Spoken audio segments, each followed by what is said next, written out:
Hello students, हम पढ़ रहे थे औद्योगिक प्रदेश, इंडस्ट्रियल रीजन।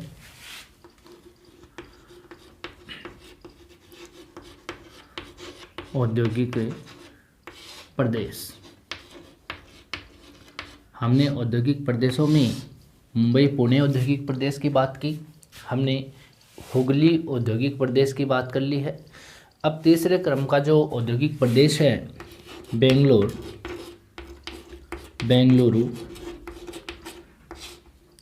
तमिलनाडु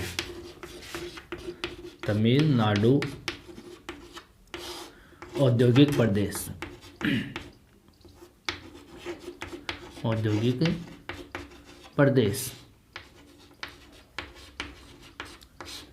यहाँ पे हम बेंगलुरु औद्योगिक प्रदेश की बात करें तो ये जो औद्योगिक प्रदेश है ये भारत के दक्षिणी प्रायद्वीपीय जो पठारी भाग है, इस प्रायद्वीपीय पठारी भाग की बात करें तो यहाँ पर जो कर्नाटक वाला क्षेत्र है और ये केरल का, और यहाँ जो ये तमिलनाडु वाला भाग है, इन दोनों में यहाँ पर फैला हुआ है। इस क्षेत्र में हम कहें तो ये जो तीसरे क्रम का जो औद्योगिक प्रदेश है बेंगलुरु तमिलनाडु औद्योगिक प्रदेश, इसकी बात करें तो ये दक्षिणी प्रायद्वीपीय पठार का दक्षिणी भाग है। यानी यहाँ पे कर्नाटक और तमिलनाडु दोनों राज्यों में हम बात करें तो बेंगलुरु से मदुरई तक, यानी कर्नाटक का बेंगलुरु और तमिलनाडु का मदुरई, वहाँ तक इस क्षेत्र का विस्तार है। यहाँ पर हम देखें तो ये जो औद्योगिक प्रदेश है ये देश का चौथा बड़ा औद्योगिक प्रदेश माना जाता है। यहाँ पे तो हम कह सकते हैं कि जो बेंगलुरु है वो इस क्षेत्र का मुख्य औद्योगिक केंद्र है। इस क्षेत्र में विस्तार तो कहाँ तक था, बेंगलुरु से मदुरई तक, और ये भारत का चौथा बड़ा औद्योगिक प्रदेश।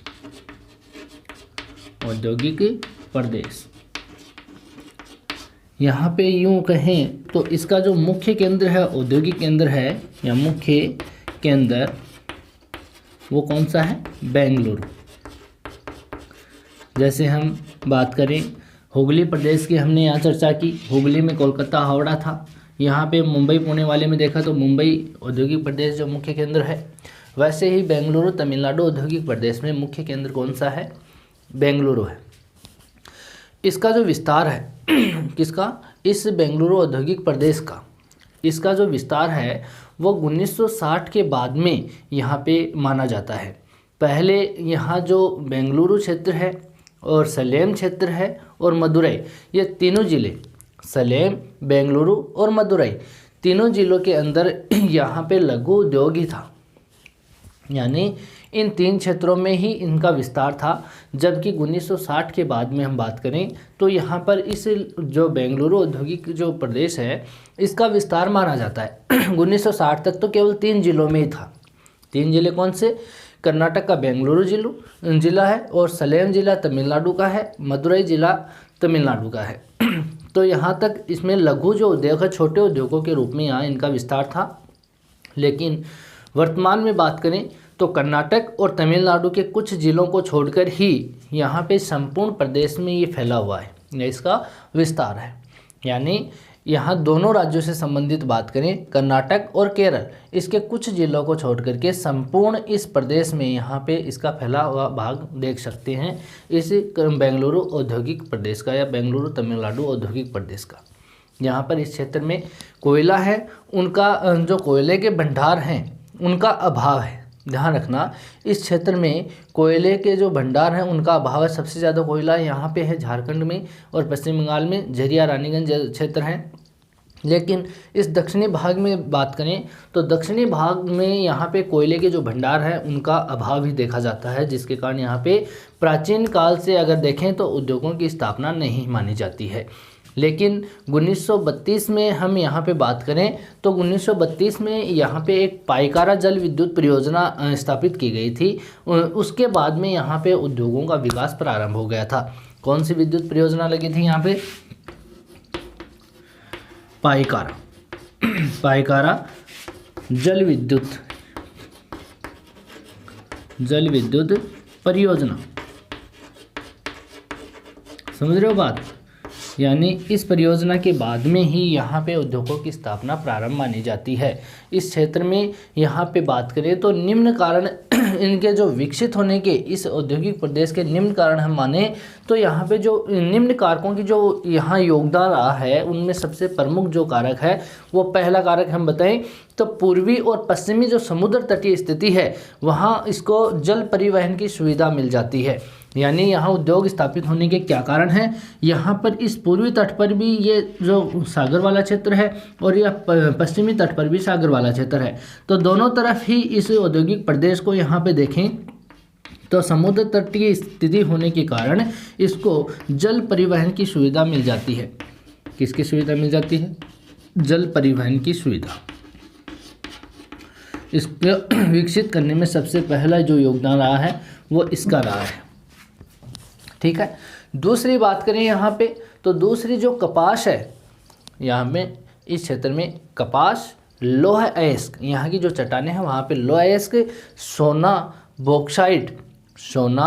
बॉक्साइट और मैग्नेटाइट, यहाँ पर कृषि से संबंधित और खनिजों से संबंधित जो भी यहाँ पे हम संसाधन की बात करें तो खनिज संसाधन और कृषि से संबंधित संसाधन यहाँ पे उपलब्ध हो जाते हैं। वापस रिपीट कर रहा हूँ, यहाँ पर कृषि से संबंधित कपास, लोह अयस्क,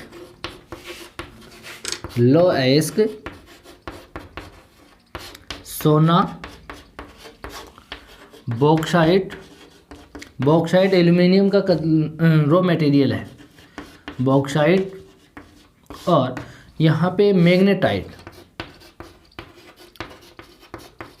यानी कृषि से संबंधित, कृषि व खनिज संसाधनों की यहाँ पे क्या है? उपलब्धता है, जिसके कारण उद्योगों का विकास हुआ है। यानी संसाधनों की उपलब्धता, समझ गए बात? जिसके कारण हम कह सकते हैं कि इस औद्योगिक विकास का विकास हुआ है, विकसित हुआ है ये औद्योगिक प्रदेश। ठीक है। तीसरा जो प्रमुख योगदान है वो है तटीय स्थिति होने के कारण यहाँ पे जो स्वास्थ्यवर्धन व उद्योगों की स्थापना में यहाँ पे देखें तो अनुकूल जलवायु है। यहाँ की जो जलवायु होगी वो स्वास्थ्य के लिए लाभप्रद होती है। यानी तटीय स्थिति है इधर और इधर दोनों तरफ, तो यहाँ पे जो स्वास्थ्य को बुरा प्रभाव पड़ता है वो नहीं पड़ता। तो यहाँ पर हम कह सकते हैं कि स्वास्थ्यवर्धन और यहाँ पे औद्योगिक जो स्थापना उनके लिए जो स्थापना है वो उनके लिए अनुकूल जलवायु यहाँ पर विकसित की गई है। फिर हम बात करें अगली जो इसकी जो योगदान है वो है पाइकारा, और एक जल विद्युत और है यहाँ पे, वहाँ शिव समुद्रम में। एक तो कौन सी हो गई जल विद्युत में? पाइकारा हो गई, और एक और है इसके साथ में शिव समुद्रम। इन शिव समुद्रम जो जल विद्युत परियोजना है, जल विद्युत परियोजना, इसके द्वारा और पाइकारा के द्वारा इसको सस्ती विद्युत की आपूर्ति हो जाती है। यानी जल विद्युत क्या होती है? सस्ती, यानी सस्ती जल विद्युत की इसको क्या हो जाती है? आपूर्ति हो जाती है। यहाँ पे अगला एक प्रमुख योगदान और मान सकते हैं, जो केंद्रीय जो अनुसंधान की बात करें तो जो केंद्रीय अनुसंधान की यहाँ पर अगर स्थापना की बात करें तो यहाँ उसके कारण केंद्रीय अनुसंधान संस्थानों के कारण यहाँ पर औद्योगिक जो प्रक्रिया होती हैं उनके निर्माण में यहाँ पर मार्गदर्शन मिल जाता है। और अगर बात करें तो उन अनुसंधान संस्थानों के माध्यम से इसको पथ प्रदर्शन की सुविधा रहती है, यानी इनको मार्गदर्शन मिल जाते हैं। यहाँ पे सूती वस्त्र जो उद्योग है इसका मुख्य उद्योग यहाँ पे हम मान सकते हैं, क्योंकि यहाँ कपास की कृषि ज़्यादा होती है। आज के समय में वाले हम बात करते हैं, धीरे धीरे सूती वस्त्र उद्योग पहले उत्तरी भारत में था, अब पश्चिम में आया, और पश्चिम से अब लगातार प्रसार इसका दक्षिण की ओर हो रहा है। कारण क्या है? यहाँ पे काली और उपजाऊ मिट्टी होने के कारण जो कपास की कृषि है वो यहाँ पे अच्छी होती है, जिसके कारण सूती वस्त्र उद्योग में यहाँ पे उसको रॉ मटेरियल के रूप में प्राप्त हो जाता है। तो हम कह सकते हैं कि यहाँ का जो मुख्य उद्योग होगा इस दक्षिणी भाग का, या दक्षिणी जो बेंगलुरु औद्योगिक जो क्षेत्र है तमिलनाडु वाला, इसके अंदर सूती वस्त्र उद्योग को मुख्य उद्योग माना गया है। जिसकी विकसित होने का कारण क्या है? जिसका विकसित होने का कारण एक तो यहाँ पर उत्पादन आर्द्र जलवायु है, एक तो कपास उत्पादन क्षेत्र है, एक आर्द्र जलवायु है, जिसके कारण यहाँ पर ये उद्योग विकसित हुआ है। इसके अलावा हम उद्योगों की बात करें तो करगा उद्योग यहाँ पे प्रचलित है, चीनी उद्योग है, रेल के डिब्बे यहाँ पे बनते हैं, ठीक है। डीजल इंजन बनता है। इंजन दो तरीके होता है, एक तो पेट्रोल का होता है, एक डीजल का होता है। आप कभी देखते होंगे कोई गाड़ी है उसमें पेट्रोल डलता है, किसी गाड़ी में डीजल डलता है। तो यहाँ पे डीजल वाले जो इंजन हैं उनका निर्माण किया जाता है इस औद्योगिक प्रदेशों में, ठीक है। यहाँ पे जो उद्योग धंधे हैं वहाँ पर इंजन का जो उद्योग यहाँ पे स्थापित किया गया है। यहाँ पे मोटर बनती हैं, रेडियो बनता है, विमान बनती हैं और मशीनों का जो निर्माण है वो भी बनते हैं। टेलीफोन, यहाँ पे इलेक्ट्रॉनिक्स जो सामान है, इंजीनियरिंग उद्योग भी है यहाँ पे, रबड़ उद्योग है, एल्युमिनियम उद्योग है। यहाँ पे एल्युमिनियम के लिए कच्चा पदार्थ क्या मिल जाता है, इनको बॉक्साइट के रूप में इनको प्राप्ति हो जाती है, जिसके कारण यहाँ पे एल्युमिनियम उद्योग भी स्थापित किया गया है। यहाँ पे दवा निर्माण भी होती है, सीमेंट निर्माण भी होता है और कांच निर्माण भी होता है, कागज़ का निर्माण भी यहाँ पे किया जाता है। रसायन उद्योग यहाँ पे स्थापित किए गए हैं, सिगरेट यहाँ पे स्थापित किए गए हैं और जो माचिस है, माचिस की जो होती है वो भी यहाँ पे निर्मित की जाती है। फिल्म निर्माण यहाँ पर है, ठीक है। चमड़े का सामान जो होता है वो भी यहाँ पे बनता है। बिजली का जो सामान होता है वो भी यहाँ पे बनता है। सूती वस्त्र, ऊनी वस्त्र है, रेशमी वस्त्र है, सबका निर्माण यहाँ पर किया जाता है। तो इनके विस्तार के रूप में हम कह सकते हैं कौन कौन से उद्योग यहाँ स्थापित है। सूती वस्त्र के अलावा यहाँ पे करगा वापस रिपीट कर रहा हूँ, करगा, चीनी निर्माण है, रेल के डिब्बे, डीजल इंजन है, मोटर, रेडियो है, विमान है, मशीनों का जो निर्माण है, टेलीफोन है, इलेक्ट्रॉनिक्स का सामान, इंजीनियरिंग, रबड़, एल्युमिनियम और दवा निर्माण और सीमेंट, कागज़ और यहाँ पर रसायन, सिगरेट, माचिस और फिल्म निर्माण और यहाँ पर चमड़े का जो सामान होता है वो, और बिजली का जो सामान होता है, सूती, ऊनी, रेशमी वस्त्र का निर्माण यहाँ पर खूब होता है। यहाँ इसके बाद में हम बात करें जो बेंगलुरु क्षेत्र है, बेंगलुरु में यहाँ पे बात करें तो इलेक्ट्रॉनिक्स और इंजीनियरिंग जो वस्तुएं हैं उनका निर्माण की दृष्टि से हम बात करें तो भारत में अपना प्रमुख स्थान रखता है बेंगलुरु। कर्नाटक का बेंगलुरु जिला है, वो ज़िला यहाँ पे इलेक्ट्रॉनिक्स और इंजीनियरिंग जो वस्तुओं का जो निर्माण है, यानी उस निर्माण की दृष्टि में देखें तो भारत में सबसे प्रमुख स्थान रखने वाला क्षेत्र माना जाता है बेंगलुरु, ठीक है। इसके बाद हम बात करें कोयम्बटूर जो क्षेत्र है, यहाँ का जो कोयम्बटूर क्षेत्र है दक्षिणी भारत में, तो उस कोयम्बटूर की बात करें तो कोयम्बटूर जो है केंद्रीय गन्ना शोध परिशोधनशाला यहाँ पे स्थापित की गई है कोयम्बटूर के अंदर, जहाँ पे चीनी मिल स्थापित की जाती है। चीनी उद्योग यहाँ पर अपना अलग ही एक स्थान रखता है। यहाँ पे सूती वस्त्र में हम बात करें तो वह दक्षिणी भारत का मानचेस्टर कहलाता है कोयम्बटूर, यानी सूती वस्त्र में उत्तर भारत का कानपुर है और भारत का मानचेस्टर जिसको कहते हैं वो अहमदाबाद है, ठीक है। कॉटन पॉलिश और यहाँ भारत के बारे में कुछ को कहते हैं मुंबई को कहते हैं और दक्षिण में कोयम्बटूर है, उसको दक्षिणी भारत का मानचेस्टर कहते हैं। समझ गए बात। फिर हम बात करें इसके जो केंद्र हैं, मुख्य केंद्र है, औद्योगिक केंद्र है, उनके रूप में हम बात करें तो बेंगलुरु, यहाँ पे जो कोयम्बटूर है, मदुरई है, तिरुचिरापल्ली है, शिवकाशी है, मैसूर है और मेट्टुपल्लम है, मधुकोटे है। ये जो क्षेत्र हैं, ये क्षेत्र इसके प्रमुख औद्योगिक केंद्र के रूप में हैं। वापिस क्षेत्रों की बात करें, क्षेत्र यहाँ के मुख्य हैं औद्योगिक केंद्र के रूप में। इसके जो क्षेत्र हैं उन क्षेत्रों की बात करें तो कौन कौन से हैं, रिपीट कर रहा हूँ वापस, ध्यान देना। बेंगलुरु है, कोयम्बटूर है,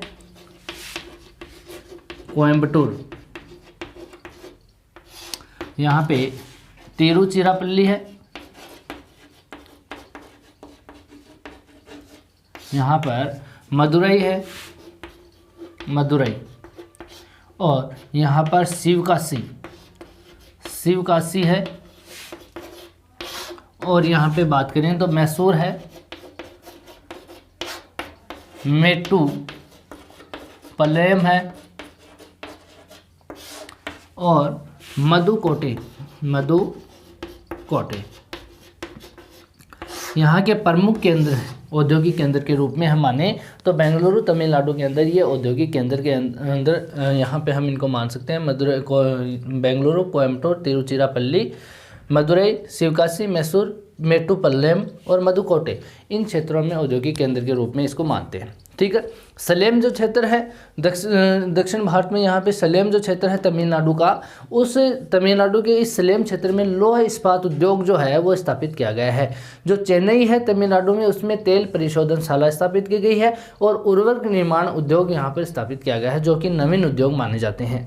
तीनों ही यहाँ पे क्या मानते हैं, नवीन उद्योग। यानी सलेम में लोहा इस्पात उद्योग है, चेन्नई के अंदर तेल परिशोधनशालाएँ हैं, और उर्वरक जो उद्योग है वो उर्वरक जो रासायनिक उर्वरक बनाए जाते हैं उनका जो उद्योग है उन सबको यहाँ पे नवीन उद्योग की श्रेणी में माना जाता है।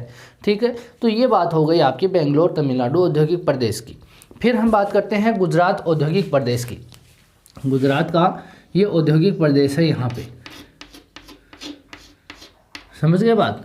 अगला जो उद्योग है औद्योगिक जो प्रदेश है वो है गुजरात औद्योगिक प्रदेश। गुजरात औद्योगिक प्रदेश, चौथा कौन सा प्रदेश होगा, गुजरात औद्योगिक प्रदेश। ठीक है, ये हो गया आपका तीसरा बेंगलुरु तमिलनाडु वाला। चौथा जो औद्योगिक प्रदेश है भारत का, इसका विस्तार अगर बात करें तो गुजरात राज्य है, उसके यहाँ पे वलसाड सूरत से लेकर के यहाँ पे देखें तो जामनगर तक इसका विस्तार पाया जाता है। और सर्वाधिक जो औद्योगिक संकेंद्रण है, सबसे ज़्यादा जमावड़ा जो उद्योगों का माना जाता है वो अहमदाबाद और वडोदरा के मध्य में है। यहाँ पर इसका विस्तार तो कहाँ है, गुजरात के में वलसाड और सूरत से लेकर के हम बात करें तो जामनगर जो है गुजरात का क्षेत्र है, जामनगर, वहाँ तक इसका विस्तार है। और सर्वाधिक जो अगर यहाँ उद्योगों का जमावड़ा देखते हैं, यानी संकेंद्रण, यानी इसका केंद्र देखते हैं उद्योगों का सबसे ज़्यादा, तो वो अहमदाबाद और वडोदरा दो क्षेत्र हैं, यहाँ के मुख्य क्षेत्र हैं, उनके मध्य में है। मुख्य रूप से हम बात करें तो यहाँ पर जो खंबात की खाड़ी है, ये वाली, ये जो खाड़ी है इसको क्या कहते हैं, खंबात की खाड़ी। ये जो खाड़ी दिख रही है आपको, ये वाली, ये खंबात की खाड़ी है और ये कच्छ की खाड़ी है। समझ गए बात। यहाँ ये कच्छ का रण है, तो इस खंबात की खाड़ी को केम्बे की खाड़ी भी कहते हैं यहाँ पे। तो ये जो खंबात वाली खाड़ी है, इसके तो तटवर्ती क्षेत्र या समीप वाले जो क्षेत्र हैं वहाँ पर इसका जो विस्तार है या ज़्यादा उद्योग धंधे हैं वो यहाँ पर ही है, इसके पास में ही है। तो हम इसका औद्योगिक प्रदेश यहाँ पे स्थापित आपको बता रहे हैं, अहमदाबाद से वडोदरा के मध्य सबसे ज़्यादा औद्योगिक प्रदेश यहीं पर है। इस क्षेत्र में इसका जो विस्तार है, जो गुजरात औद्योगिक प्रदेश है, इसका जो विस्तार है, इस विस्तार की बात करें तो इसका विकसित योगदान जो सूती वस्त्र उद्योग है उसका ही रहा है सबसे ज़्यादा योगदान इसके विस्तार में। और जो यहाँ पे प्राचीन काल से हम बात करें तो 1860 से के लगभग जो यहाँ पे सर्वप्रथम सूती वस्त्र उद्योग है, 1860 के लगभग ये यहाँ पे सूती वस्त्र उद्योग है उसका प्रारंभ माना जाता है गुजरात में। यहाँ पे 1854 में मुंबई में जो मिल लग गई थी कुहासी डाबर के द्वारा यहाँ पे। लेकिन यहाँ अगर गुजरात की बात करें तो सबसे पहले जो उद्योगों का प्रारंभ माना जाता है वो 1860 के समय में यहाँ पे सूती वस्त्र उद्योग है, वहाँ पर ही इसका प्रारंभ माना जाता है। इसी समय हम बात करें तो मुंबई वाला है, वो भी इसी समय यहाँ पे प्रारंभ माना जाता है सूती वस्त्र का।